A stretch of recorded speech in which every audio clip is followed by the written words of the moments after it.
The trip wasn't even supposed to happen.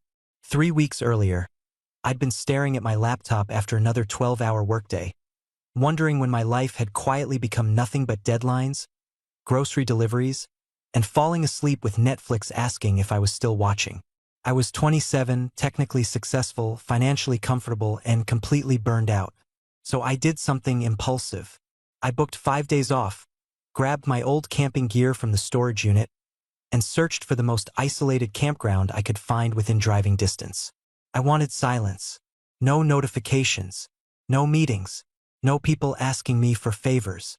Just trees, a lake, and enough distance from civilization to remember what my own thoughts sounded like. The reservation website only had one lakeside campsite left. Perfect. I paid without thinking twice. 2 days later, I packed my SUV with enough supplies to survive a week if civilization suddenly collapsed. Tent, sleeping bag, folding chair, portable stove, books I'd been pretending I'd eventually read, way too much coffee, and enough snacks to feed a small family. By the time I reached the mountains, my phone had already lost signal. I smiled. Finally. The campground office was nothing more than a wooden cabin with a faded sign hanging over the porch. An older woman looked up from behind the desk as I walked in. "You must be Ryan." "That's me." She handed me a folded map.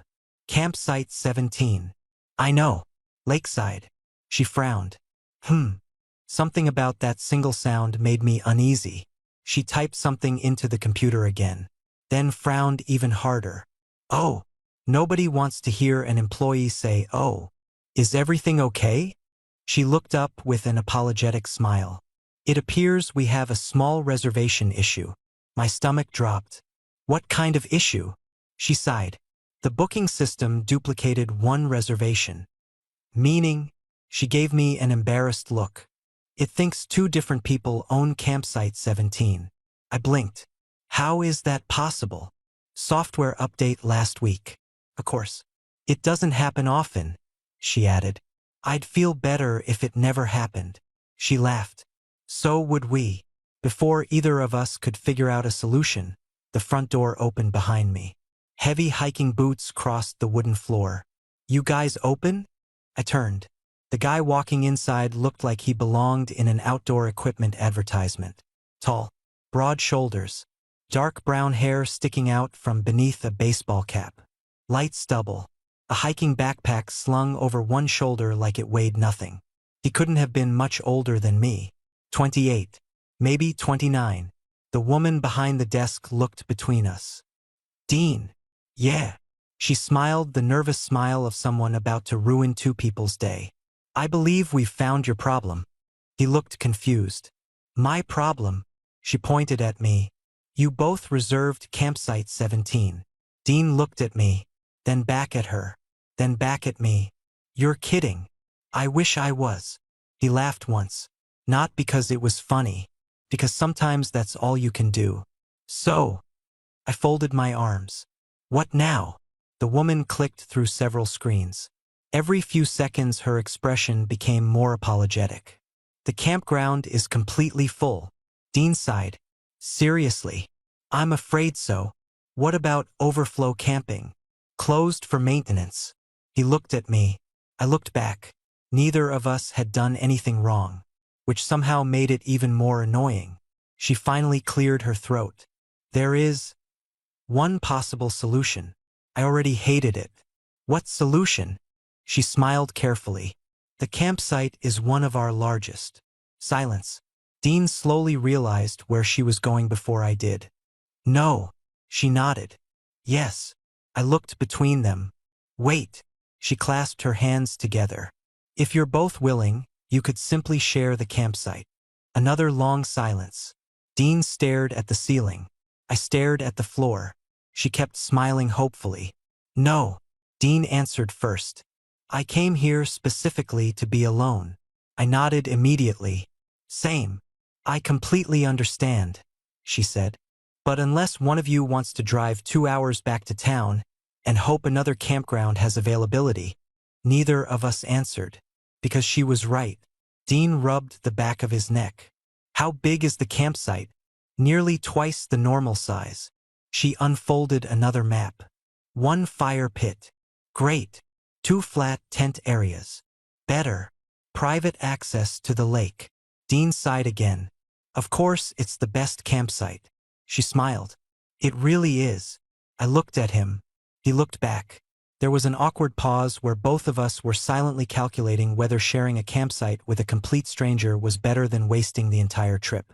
Finally, Dean shrugged. I won't bother you. I raised an eyebrow. You promise? I came here to avoid people too. That was surprisingly reassuring. The woman quickly added, You'll barely notice each other. Dean looked at me. I'm Dean. He held out his hand. I hesitated only a second before shaking it. Ryan. Temporary roommates? I laughed despite myself. Temporary neighbors. I can live with that. The woman looked visibly relieved. I'll waive both parking fees. Dean smiled. Now you're negotiating. And I'll give you free firewood. I looked at Dean. He looked back. Fine. He nodded. Fine. She nearly celebrated. Wonderful. I wasn't convinced it was wonderful, but it was happening.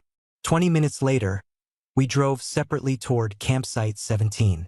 The gravel road narrowed until trees completely surrounded us. When I finally pulled into the clearing, I understood why everyone wanted it. The lake stretched out like glass. Pine trees surrounded the entire site. You couldn't see another camper anywhere. It felt completely private. Dean parked about 30 yards away, far enough to respect each other's space. Close enough that pretending we weren't sharing the same campsite would be impossible. We both got out of our vehicles. Neither of us spoke. There was an unspoken agreement that we'd establish invisible borders as quickly as possible. Dean looked around. I'll take that side. He pointed toward the western edge. Works for me. I'll use the fire pit after dinner. I'll use it after breakfast. Sounds fair. This is weird. It really is. For the next hour, we worked separately. Two strangers setting up two completely different camps only a short walk apart. I noticed things without meaning to. Dean's tent went up ridiculously fast. Military?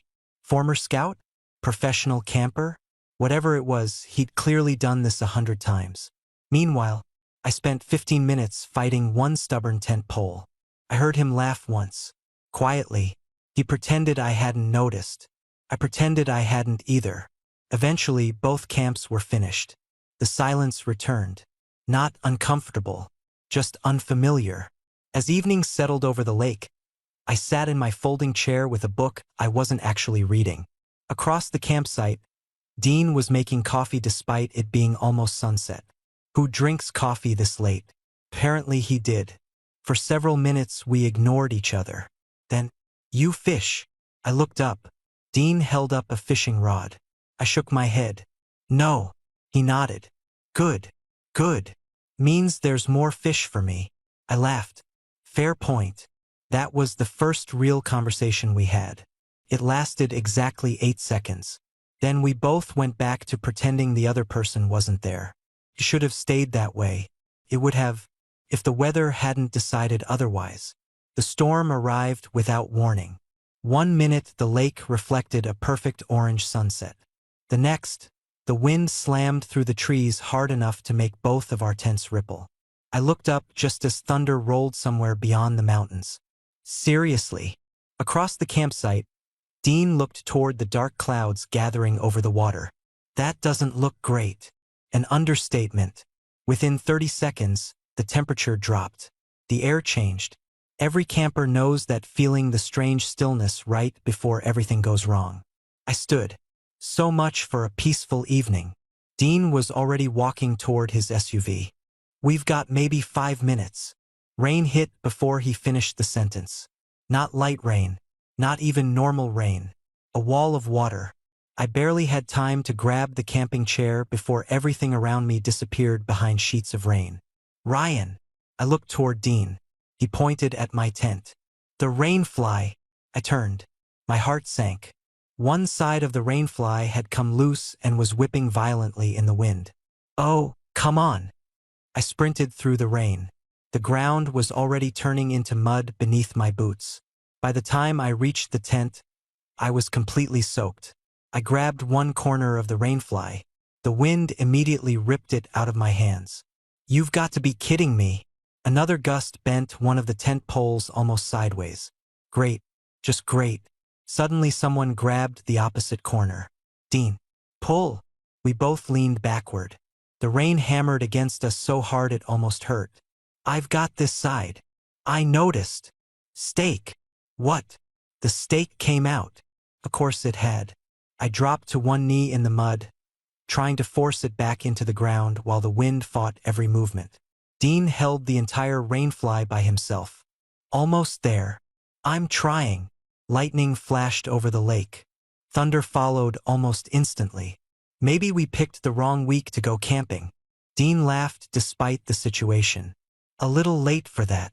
Finally, the stake held. The rainfly settled. The tent stopped trying to fly away. We both stepped back, completely drenched. Neither of us said anything for a second. Then Dean looked at me. You okay? I pushed wet hair out of my face.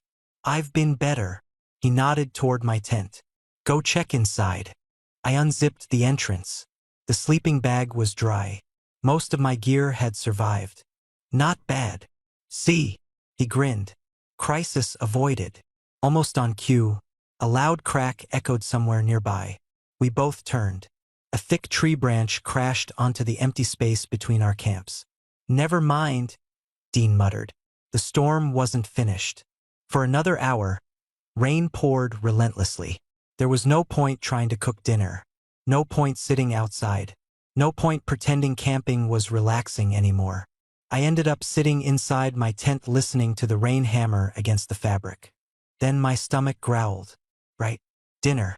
I checked the time. Almost 8. The rain showed no sign of stopping. A few minutes later, someone knocked lightly against the outside of my tent. Ryan. Dean. I unzipped the entrance. He stood there wearing a waterproof jacket, holding 2 steaming mugs.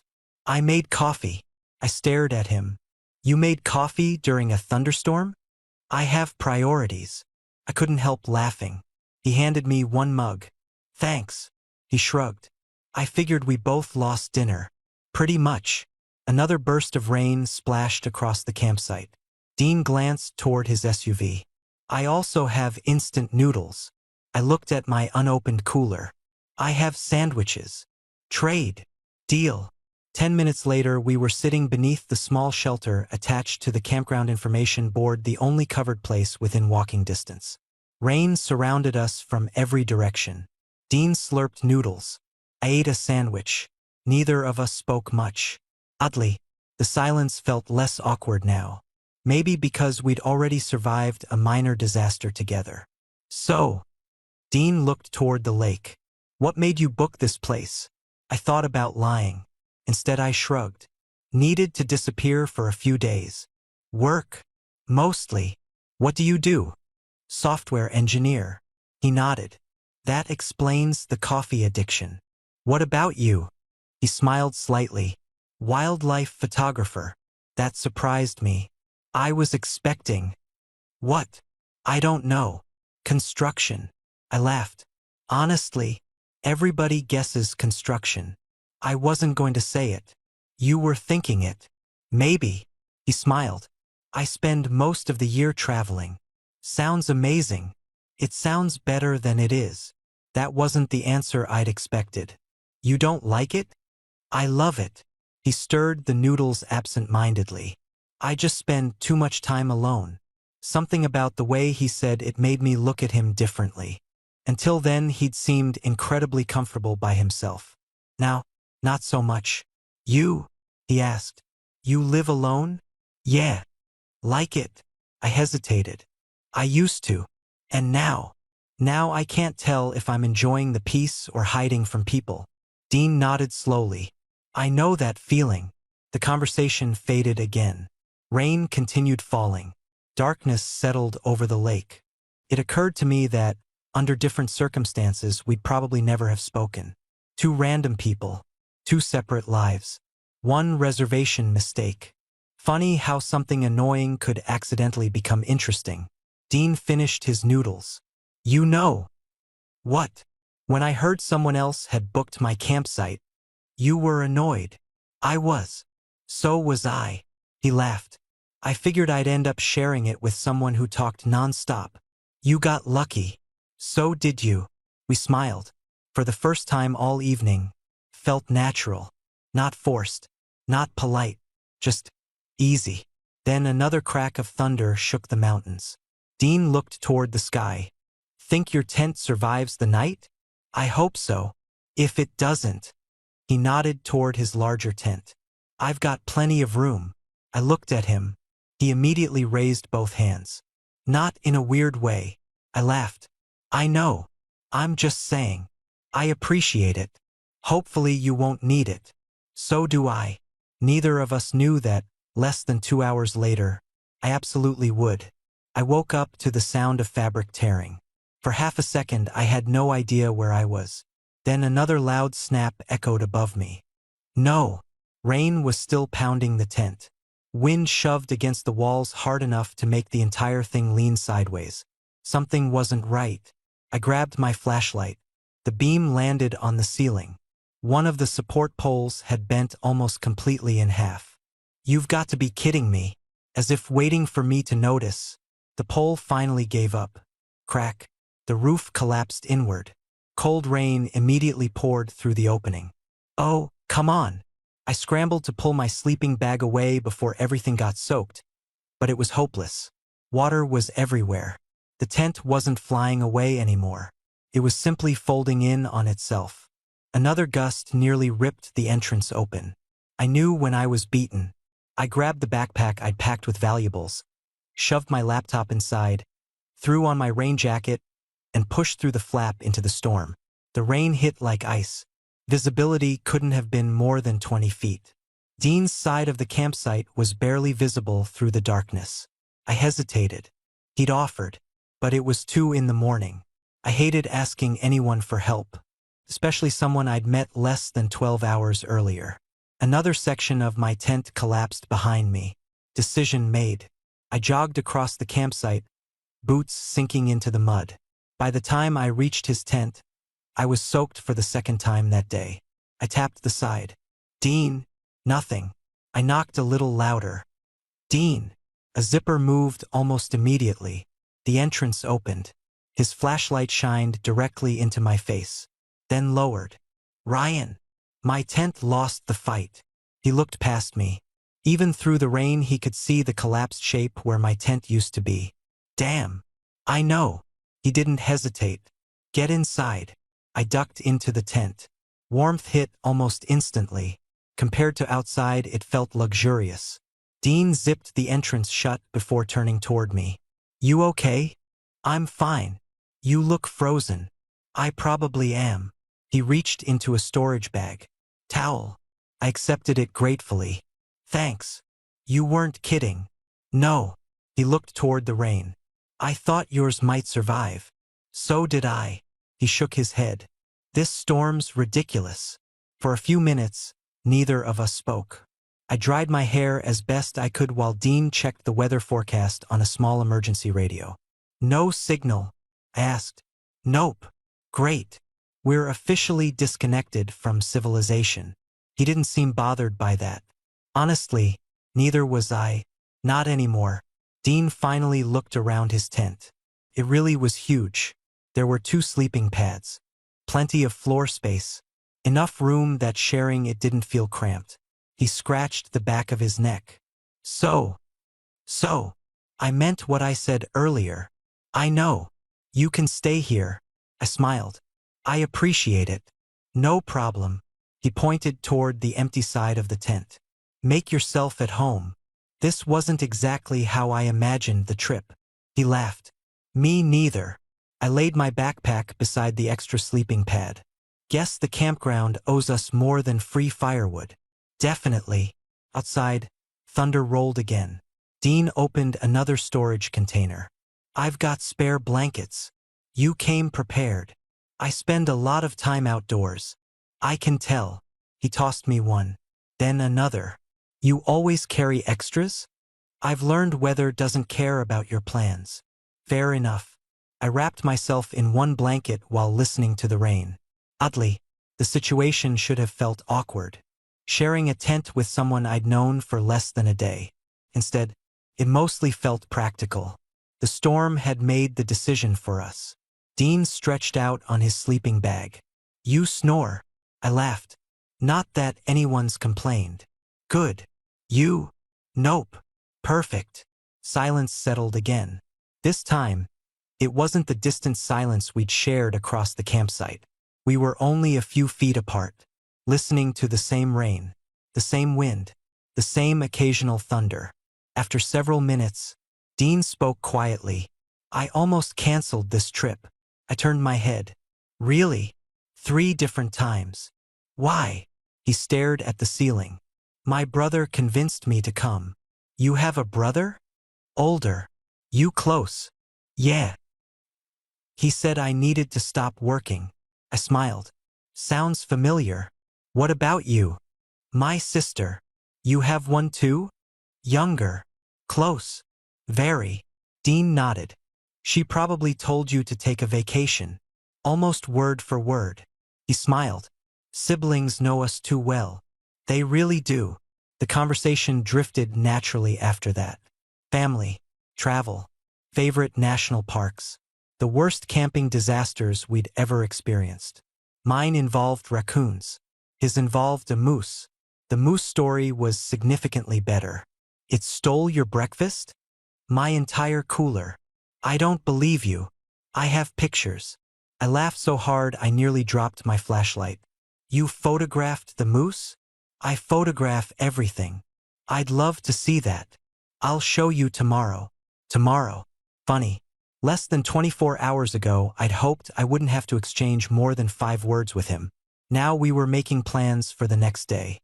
Eventually, the conversation faded. Rain softened outside. The storm finally seemed to be moving deeper into the mountains. Dean yawned. "I think we're safe." "I hope so. If another tree falls, I'm blaming the campground." "Deal." He reached over and switched off the lantern. Darkness filled the tent. Only soft rain remained. A few quiet minutes passed. Then, "Ryan." "Yeah." "I'm glad it was you." I blinked in the darkness. "What?" He sounded almost embarrassed. "I mean," he laughed quietly, "if I had to accidentally share a campsite with someone." He paused. "I'm glad it wasn't an asshole." I smiled to myself. "You got lucky." "So did you." "Yeah."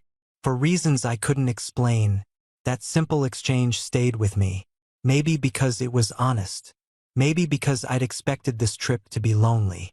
Instead, a reservation mistake had turned a complete stranger into the last person I'd spoken to before falling asleep. And somehow, that no longer felt strange at all. The first thing I heard the next morning was birds. Not rain. Not thunder. Just birds. For a few peaceful seconds, I forgot everything that had happened. Then I opened my eyes. Dean was already awake. He sat just outside the tent entrance with a steaming mug in his hands, watching the lake like he'd been there for hours. Sunlight filtered through the pine trees, turning the water gold. It looked like the storm had never happened. I crawled out of my sleeping bag. "Morning." Without looking back, he lifted another mug. "I made coffee." I laughed. "Again." "I told you." He took a sip. "I have priorities." I accepted the mug and stepped outside. The air smelled incredible. Fresh pine, wet earth, rain-soaked moss. Everything sparkled. Until I looked toward my campsite. Well, my tent looked defeated. One side had completely collapsed, and a broken pole poked through the fabric. Dean followed my gaze. "Yeah. I think it's dead." "I think you're right." We stood there quietly, drinking coffee. Eventually, I sighed. "I guess today's project is buying a new tent." Dean shook his head. "Nearest outdoor store is almost 2 hours away." "Seriously?" "Pretty much." I groaned. "So either I waste the entire day driving, or—" He glanced toward his own tent. "You keep staying here." I looked at him. "You sure?" He shrugged. "It already survived one night with you. I don't want to invade your space." "You aren't." There wasn't even a second of hesitation in his voice. Surprised me. Besides, he added, it's nice having someone to drink coffee with. That simple sentence landed somewhere unexpectedly warm. I smiled. I can contribute breakfast. Now we're negotiating. I make excellent pancakes. His eyebrows lifted. Camping pancakes? Trust me. I guess I'm about to find out. Half an hour later, we had turned the picnic table into a shared kitchen. Dean handled coffee. I handled breakfast. You cook? He asked while watching me mix batter. I had to learn. Why? My sister nearly cried the first time she saw my college diet. He laughed. How bad was it? I once ate instant noodles for 6 straight days. Ryan. I know. You deserved the intervention. I really did. He smiled while slicing fruit. I learned from my grandmother. Cooking. Everything. He paused. Photography came later. You've mentioned your brother. And now your grandmother. What about your parents? His smile softened. They're good. Just good. They live overseas most of the year. Oh, so my brother and I mostly grew up together. I nodded.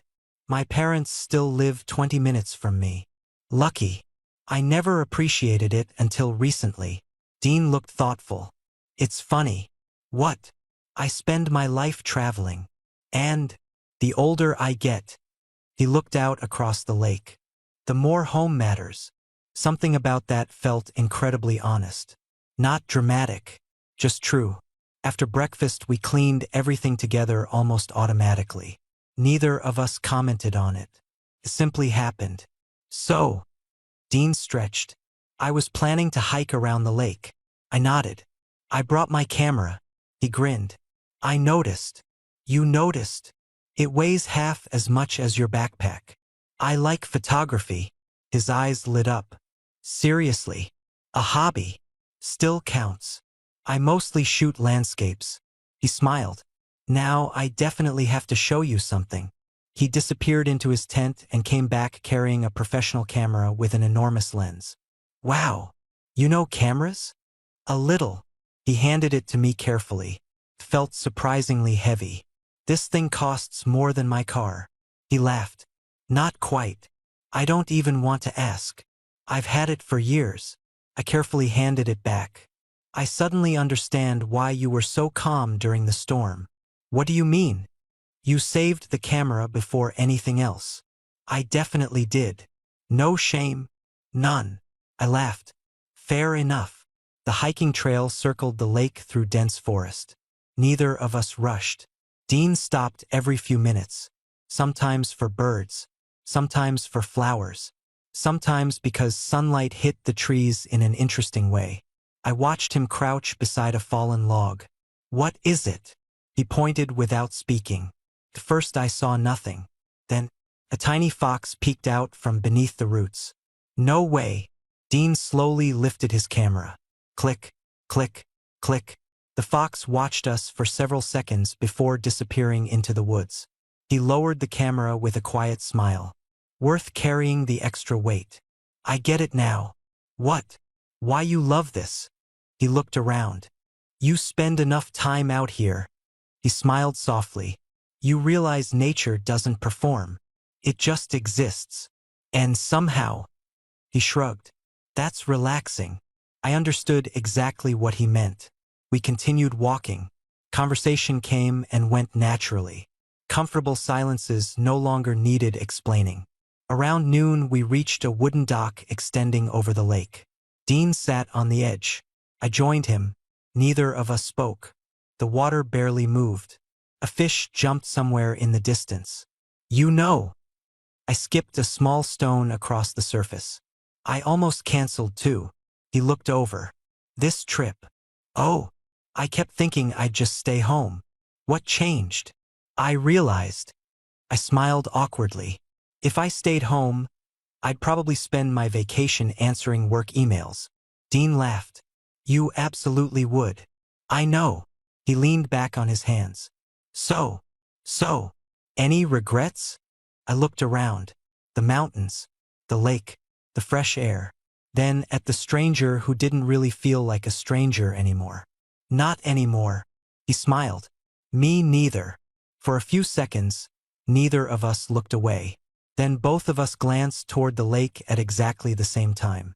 Almost as if we'd noticed the moment lasting a little too long. Neither of us mentioned it. Instead, Dean stood. Come on. Where? I know a better viewpoint. You've been here before? 3 years ago. And I've been hoping to come back ever since.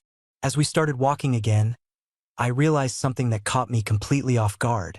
Yesterday morning, I had hoped we'd avoid each other. Now, I was actually looking forward to seeing where he wanted to take me next. Dean's better viewpoint turned out to be a place most people would have walked right past. The trail narrowed until it almost disappeared between the trees. We're still allowed here? I asked. He smiled. Technically, that doesn't sound reassuring. It's an unofficial trail. So, not exactly illegal? Let's call it locally approved. I laughed. I've known you for barely 2 days, and somehow this doesn't surprise me. Good. He stepped over a fallen tree. You're learning. 5 minutes later, the forest suddenly opened. I stopped walking. Wow. The lake stretched beneath us from a rocky overlook almost 50 feet above the shoreline. From here, the campground looked tiny. The mountains reflected perfectly in the water. No roads, no buildings, just endless forest. Dean leaned against a weathered pine tree. Worth the hike. I couldn't stop looking at the view. Absolutely. I found this place 3 years ago. I would have come back too. He nodded. Most people never see it. We stayed there for a long time, not talking, just listening to the wind moving through the trees. Eventually Dean lifted his camera. You mind? I'd like to take a picture. Of the view. He hesitated. Partly. I looked at him. You fit the scene. I laughed. I've never heard anyone say that before. I'm serious. I'll probably ruin the composition. You won't. There wasn't anything strange about it. He wasn't asking me to pose. I simply stood where I already was, looking over the lake while he quietly took a few photographs. Click, click, click. He lowered the camera. Done. Can I see?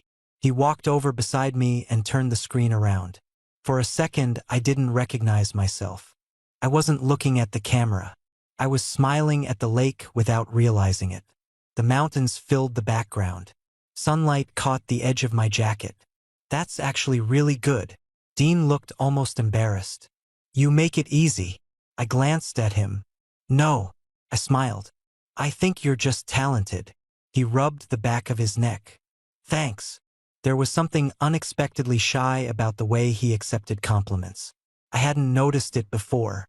On the way back down the trail, conversation drifted toward easier topics.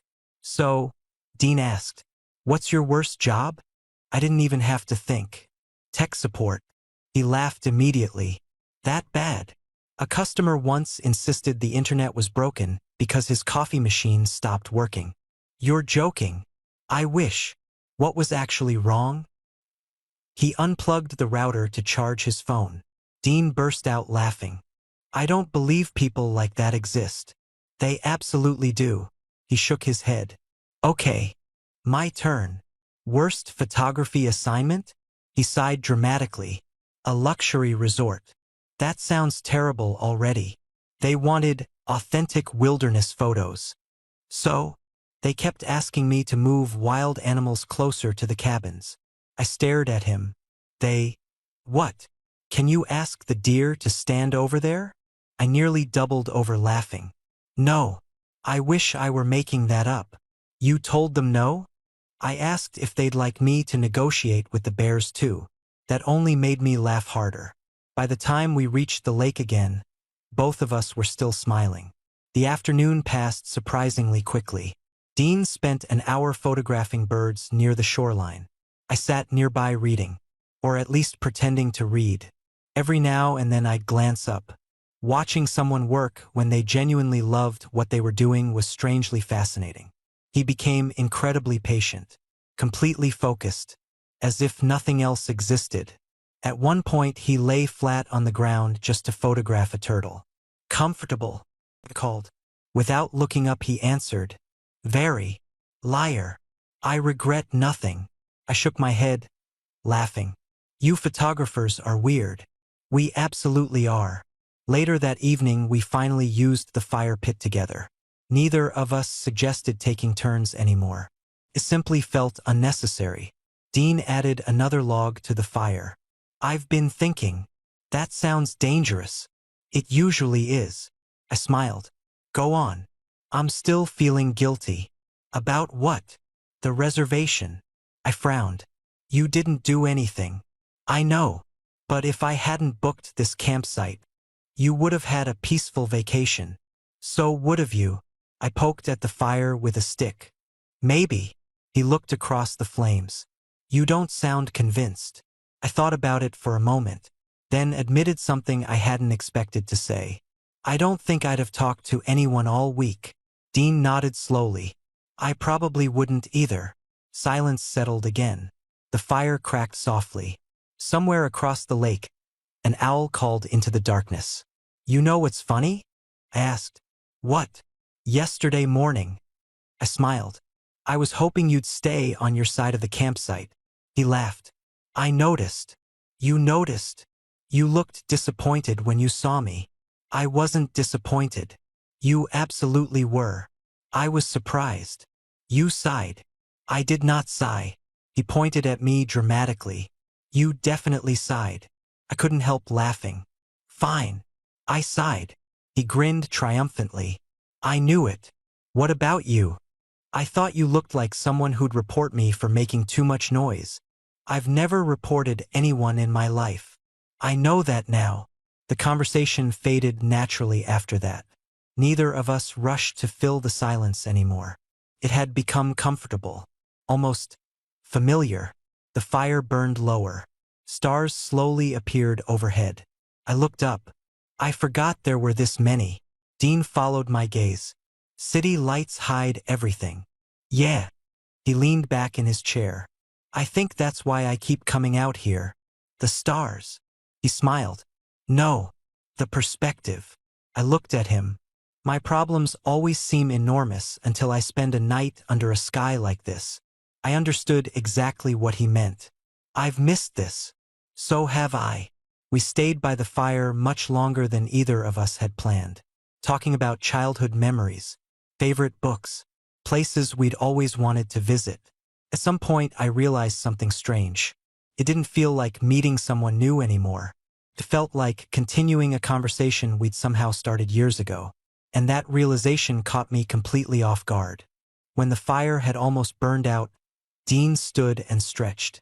I should probably sleep. Probably. He smiled. Hopefully without another storm. I'm voting for that.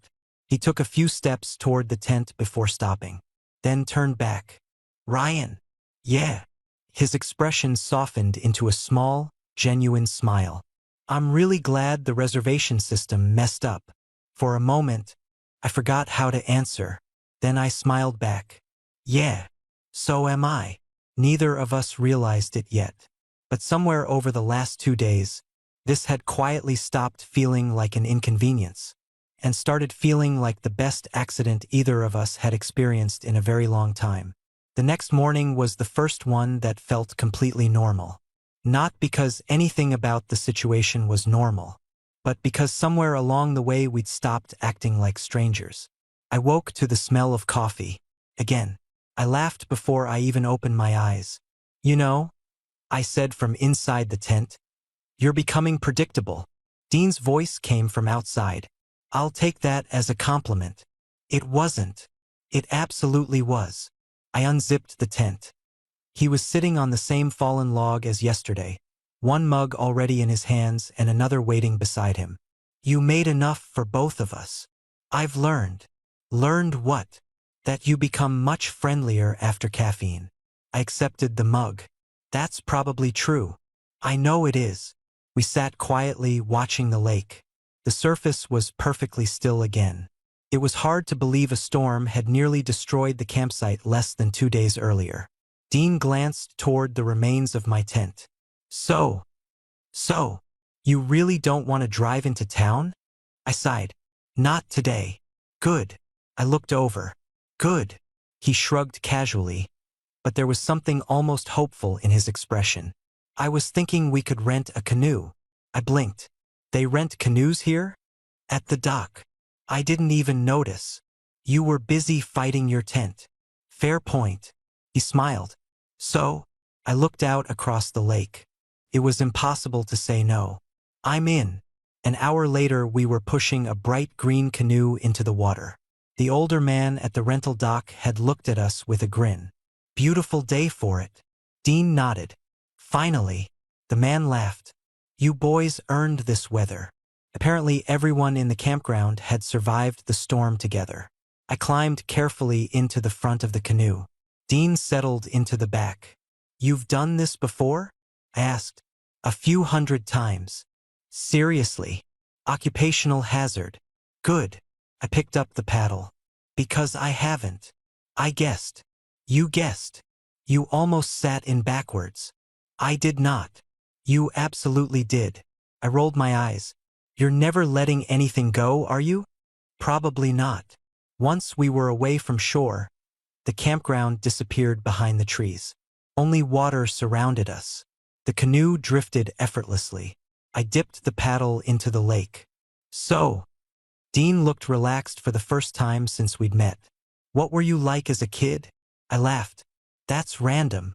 I know. I thought for a second. Quiet. Still are. I talked more with books than people. He smiled. I can see that. What about you? He laughed to himself. The exact opposite. I don't believe that. I was. You. I climbed everything. Trees. Trees. Roofs. My parents weren't thrilled. I shook my head. You definitely sound like trouble. I absolutely was. The canoe drifted beneath overhanging branches. Sunlight danced across the water. Dean slowed his paddling. There. I followed his gaze. A bald eagle circled high above the lake. Without another word, he reached for his camera. Even in a canoe, his movements were practiced and steady. Click, click, click. He lowered it with a satisfied smile. Got it. You always carry that thing. I'd regret it if I didn't. I get that now. We stopped near a tiny island in the middle of the lake.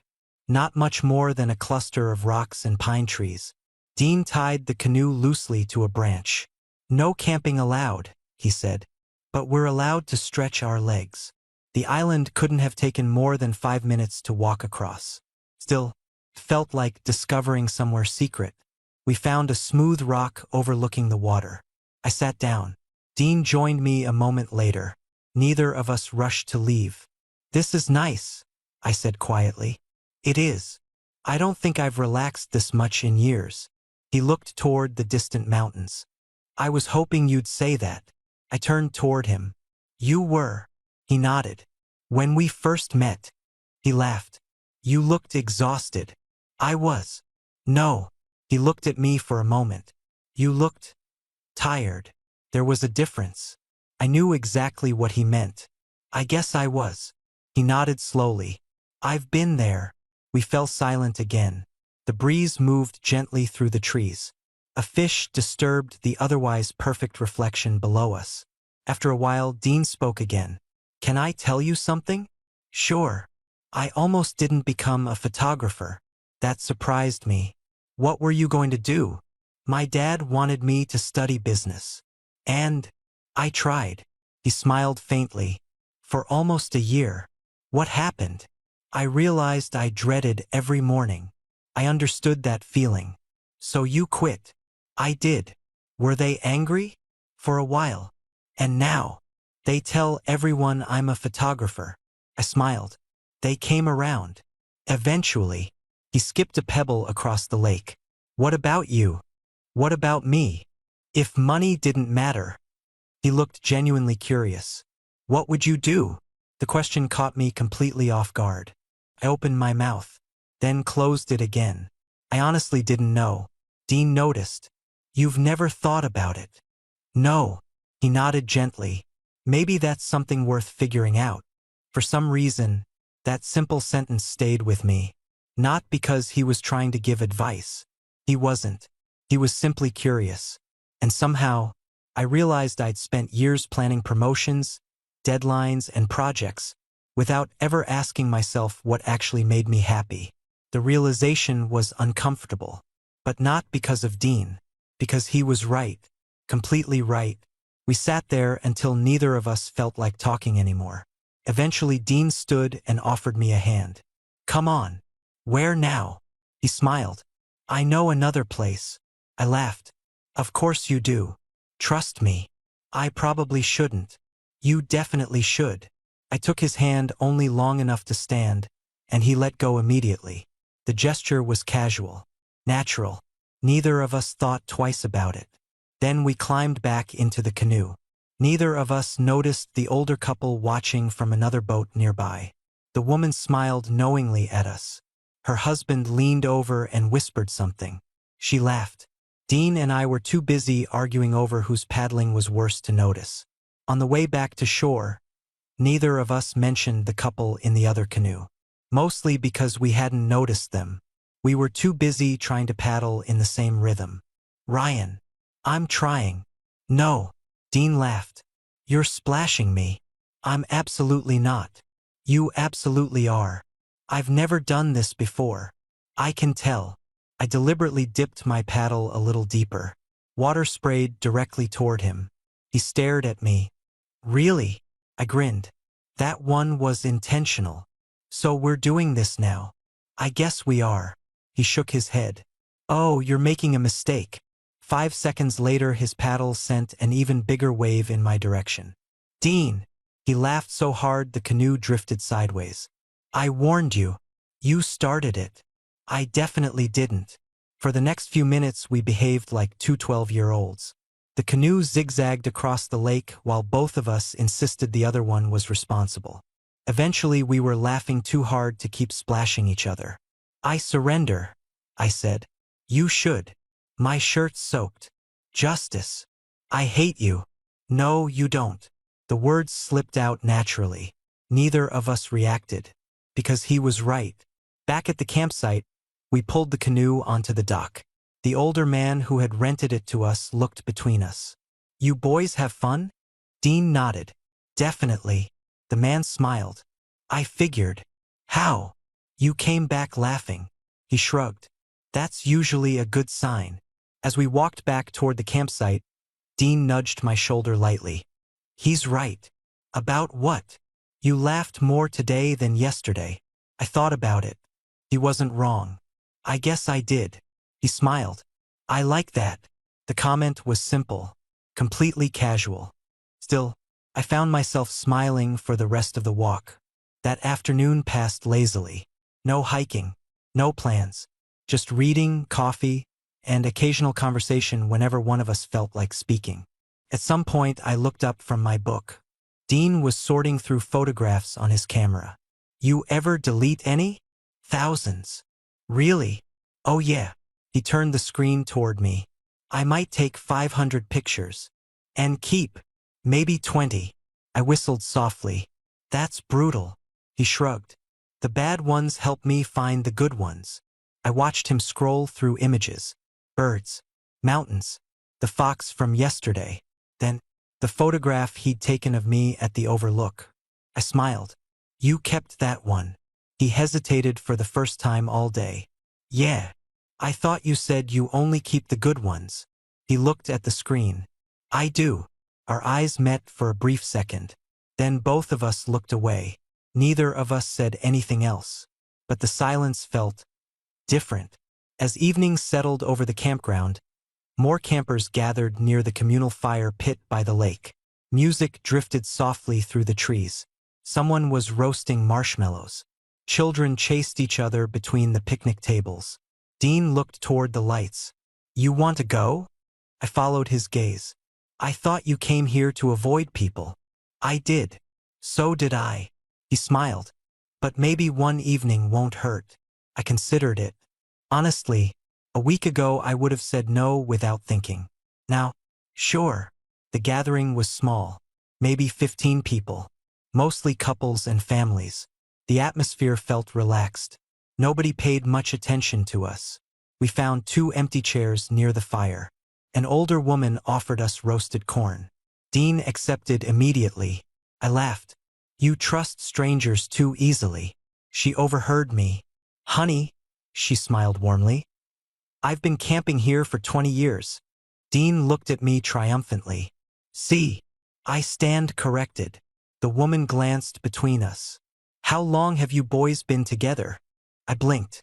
Dean nearly dropped the corn. "Oh." The woman looked confused. "I'm sorry. We're actually—" Dean searched for the right word. "We only met 2 days ago." Her eyebrows shot upward. "You're kidding." I shook my head. "There was a reservation mistake." She laughed. "Oh, that's even better." Her husband looked over from the fire. "That's how we met." Dean frowned. "What?" The older man smiled. "Wrong hotel room." His wife rolled her eyes affectionately. I walked into the room. He insisted it was his. It wasn't. It definitely wasn't. Everyone nearby laughed. The woman looked back at us. "Sometimes accidents work out." Dean smiled politely. "Sometimes." She winked. "Enjoy your vacation." Neither of us knew how to answer that. Later, walking back through the trees, neither of us spoke for several minutes. Finally, Dean laughed quietly. "Wrong hotel room?" I smiled. "I liked that story." "So did I." Another few steps passed. Then he said, "She thought we were together." "She did." "You weren't uncomfortable?" I looked at him honestly. "No." He was quiet. "Me neither." The answer hung gently between us. Neither of us rushed to explain it. Neither of us needed to. The campsite came into view again. Our shared tent stood beneath the tall pines. My broken tent still waited beside it, reminding me why all of this had started. One reservation, one storm, one unexpected friendship. I looked over at Dean as we reached the fire pit. He was already looking at me. For a second, neither of us looked away. There was no awkwardness anymore. Just something neither of us had found the words for yet. And somehow, I had a feeling the hardest part of this trip wasn't going to be leaving the campground. It was going to be figuring out what happened after we did. Neither of us said much that night. Not because there was nothing left to talk about, because suddenly it felt like every conversation mattered. The trip was almost over. Tomorrow we'd pack our cars, drive in opposite directions, return to lives that had existed before a reservation system decided to make a mistake. For the first time since arriving, that thought bothered me. The next morning was unusually quiet. No jokes, no teasing over coffee, just the familiar sounds of birds and the lake. Dean sat on the log with his mug, watching the sunrise. I joined him. "Last morning." He nodded. "Yeah." Neither of us looked at each other. "I'm not ready," I admitted. He smiled faintly. "I know." After another minute he stood. "I'll make breakfast. I'll help. You always help." "I know." Felt strangely domestic. One of us making pancakes, the other cutting fruit, passing plates without asking, refilling coffee before the other person noticed the mug was empty. It was ridiculous. We'd only known each other for 5 days. It shouldn't have felt this natural. Packing took less than an hour. My broken tent was beyond saving. Dean helped fold what remained anyway. "You can throw it away when we reach town." "I know." He tied the damaged poles together. "Sorry." I looked up. "For what?" "If the storm hadn't happened." I interrupted him with a smile. "If the storm hadn't happened." I looked around the campsite. We probably would have spent the entire week pretending the other didn't exist. He laughed quietly. "You're probably right." "No." I corrected myself. "I'm definitely right." By noon both vehicles were loaded. The campsite looked empty again, as if neither of us had ever been there. Funny how quickly places erase your presence. Dean rested one hand on the roof of his SUV. So, this is usually the awkward part." "It is." Neither of us moved. Neither of us seemed interested in saying goodbye. Dean finally broke the silence. Can I ask you something? Sure. If we'd been assigned different campsites. He smiled. Do you think we would have ever talked? I considered it honestly. Maybe once. To complain about mosquitoes. Probably. He laughed. And then we'd have gone home. Without learning each other's names. Exactly. The thought felt strangely sad. Dean reached into his backpack. I almost forgot. He pulled out a small envelope. What's that? The photos. You printed them? I found a little photo printer in town yesterday. I stared at him. You drove into town? Early yesterday morning. While I was asleep? He nodded. I needed fuel. Then he smiled. And I wanted to print something. Inside the envelope were several photographs.